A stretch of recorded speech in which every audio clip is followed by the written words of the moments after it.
మలయాళ సినీ ఇండస్ట్రీలో మహిళా ఆర్టిస్టులపై జరుగుతున్న అకృత్యాల మీద Kerala left and democratic front government ఏర్పాటు చేసిన జస్టిస్ హేమా కమిటీ రిపోర్ట్ ఇటీవల దాని నివేదికను విడుదల చేసింది. ఆ నివేదికలో మహిళా ఆర్టిస్టులపై జరుగుతున్న లైంగిక వేధింపులు, వివక్ష మీద అనేక అంశాలను బయటపెట్టింది. అనేక మంది సినీ పెద్దలు మహిళా ఆర్టిస్టులను ఏ రకంగా లొంగ తీసుకున్నారు, ఏ రకంగా లైంగికంగా వేధించారనే అంశాలు అనేకం బయటకు తీసుకొచ్చింది. ఈరోజు జస్టిస్ హేమా కమిటీ అనేది దేశవ్యాప్తంగా ఉన్న సినీ ఇండస్ట్రీలో పెద్ద చర్చనీయాంశంగా మారింది.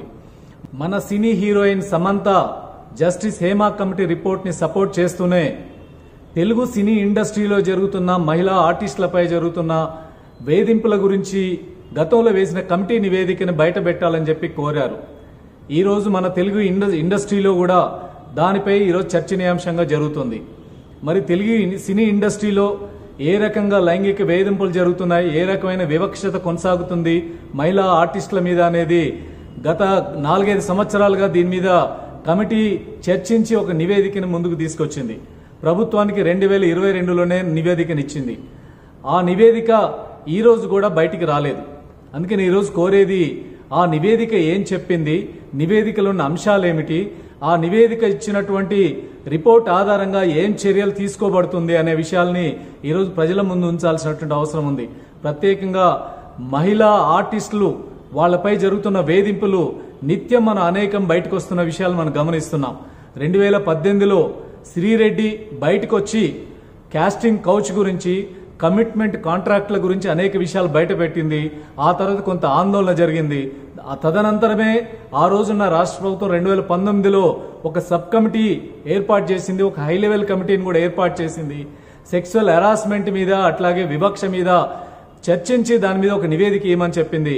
కానీ నివేదిక ప్రభుత్వానికి అందిన ఈ రోజుకి ఆ వివరాలు రాలేదు. కానీ ఆ కమిటీ నివేదికలో చాలా స్పష్టంగా అనేక అంశాలని గమనించింది. దేశవ్యాప్తంగా సినీ ఇండస్ట్రీలో ఏ రకంగానైతే మహిళా ఆర్టిస్టుల మీద వేధింపులు జరుగుతున్నాయో తెలుగు సినీ ఇండస్ట్రీలో కూడా అదే రకంగా జరుగుతున్న విషయాల్ని వాళ్ళు అర్థం చేసుకున్నారు. అవే విషయాల్ని రిపోర్ట్ చేసినట్టుగా మనకు తెలుస్తోంది.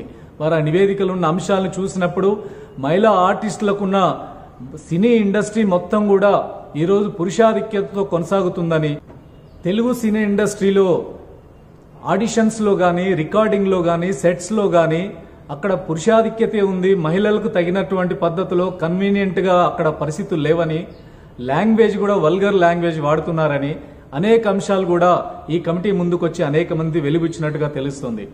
అదే సమయంలో మహిళా ఆర్టిస్టులు తమకు అందులో ఎంటర్ కావడానికి, తమ టాలెంట్ను చూపించుకోవాలన్నప్పుడు అనేక మంది మీడియేటర్లు, ఏజెంట్లకు ఈరోజు వాళ్ళ ద్వారానే ఎంటర్ కావాల్సి వస్తుంది.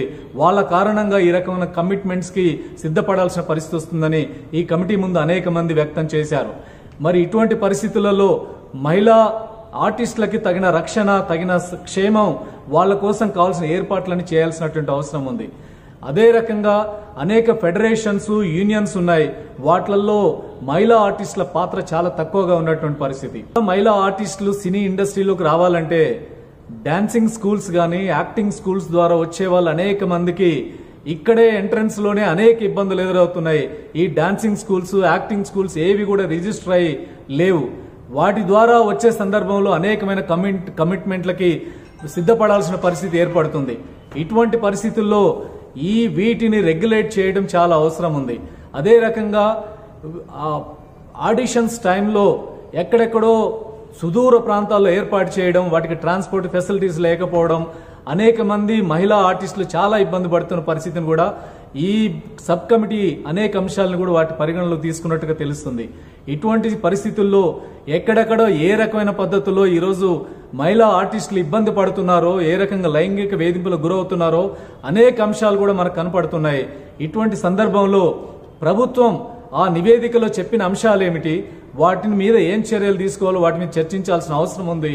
ప్రత్యేకంగా చట్టం ప్రకారం మహిళా ఆర్టిస్టులకి ఇంటర్నల్ కమిటీలు ఏదైనా ఇబ్బంది వస్తే కంప్లైంట్ చేయడానికి ఇంటర్నల్ కమిటీలు ఏర్పాటు చేయాలి. దానికి ఒక చట్టం ఉంది, 2013లోనే చట్టం వచ్చింది.